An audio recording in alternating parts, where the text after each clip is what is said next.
کہ اب میں کیا کر نہیں دیا، مجھے پھر ابھی کیس ان کا مضبوط تھا. بھائی مجھے تو خود فرصت نہیں ہے، اڈیالہ جیل سارا تھا، صبح سے لے کے تو مغرب تک بٹھاتے ہیں وہاں، آپ کے سامنے ہے جو کچھ ہو رہا ہے. اتنے سخت الزامات تھے نقوی صاحب کہ ان کا دفاع نہیں کر پا رہے نہیں تھے. کوئی الزام ایسا تھا ہی نہیں جس کا جواب نہ ہو، وہ بڑا ٹیبولیٹڈ جواب تھا، سارا کچھ تھا، پھر آپ یہ ریکارڈڈ بات تھا. مانیں، پھر یہ سر آپ بات مانیں کہ جسٹس قاضی فائز عیسیٰ اصحاب کے حوالے سے مضبوط آدمی تھے، ان کی اہلیہ کو کٹہرے میں کھڑا کیا گیا، ان کے سارے ایسٹ ڈکلیئر کیے گئے پوری فیملی کو، لیکن وہ ڈٹے رہے، ریزائن کی طرف نہیں گئے.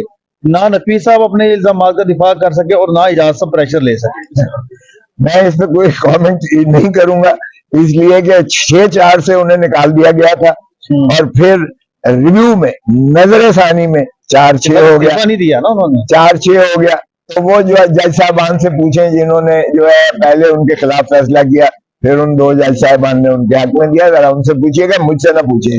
اعجاز الحسن صاحب کی کیا وجہ ایک ہو سکتی ہے آپ کے نزدیک جو انہوں نے ریزائن کیا؟ ابھی تو کوئی کمپلینٹ بھی نہیں تھی ان کے. نہیں کوئی ایسا نہیں تھا. اعجاز الحسن یا دوسرے جج صاحبان جو آپ کے سامنے اوپن وار چل رہی تھی، جب عمر عطا بندیال صاحب چیف جسٹس تھے تو آپ کو پتہ ہی ہے، اعجاز الحسن صاحب، یہ مظاہر علی اکبر نقوی صاحب، منیب صاحب، یہ جو ان کے 8 ججز ان کے ساتھ تھے اور قاضی صاحب کے ساتھ تھے، ان کے جانے کے بعد پھر پینڈولم جو ہے وہ توازن جو ہے وہ قاضی صاحب کے حق میں آ گیا، کیونکہ ان کی میجورٹی ہو گئی.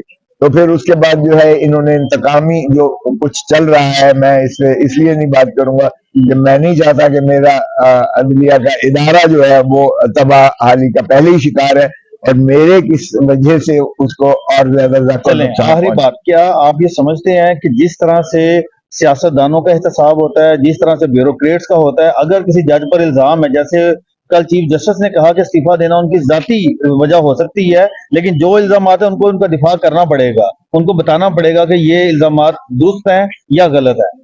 کیا یہ درست نہیں ہے احتساب کی روایت کا؟ لیکن یہ ان کا فورم نہیں ہے، یہ ان کا دائرہ اختیار نہیں ہے. وہ صرف یہ سن رہے ہیں کہ ججی سے ان کو جو ہے سبکدوش کیا جائے. ججی سے جب مستعفی ہو جاتا ہے جج، تو اس کے بعد سپریم جوڈیشل کونسل کی کارروائی ہمیشہ جو ہے وہ کالعدم متصور ہوتی ہے. اگر کوئی اور ایسے جو انہوں نے ارتکاب کیے ہیں جو کسی اس کے مواخذے کے لائچے میں آتا ہے، تو قوانین موجود ہیں.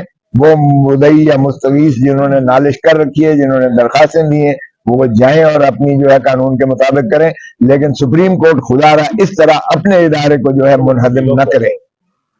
صحیح ہے. کیا آپ اس کارروائی کو چیلنج کریں گے؟ مجھے کیا ضرورت پڑی ہے نہیں، چیلنج؟ جسٹس نقوی صاحب اب ہو رہی ہے. دیکھیں میں ایک پروفیشنل وکیل ہوں، اگر وہ مجھے انگیج کریں گے یا میری خدمات ان کو درکار ہوں گی تو چیلنج کرنا چاہیے. مجھے نہیں پتا، یہ ان کی ثوابدید ہے. اگر چیلنج کریں گے تو میں لکھ کے دیتا ہوں. ایک بھی الزام جو ان پہ لگا ہے اس لائق نہیں ہے کہ وہ کسی جوڈیشل سکروٹنی کی پرکھ پر وہ اتر سکے.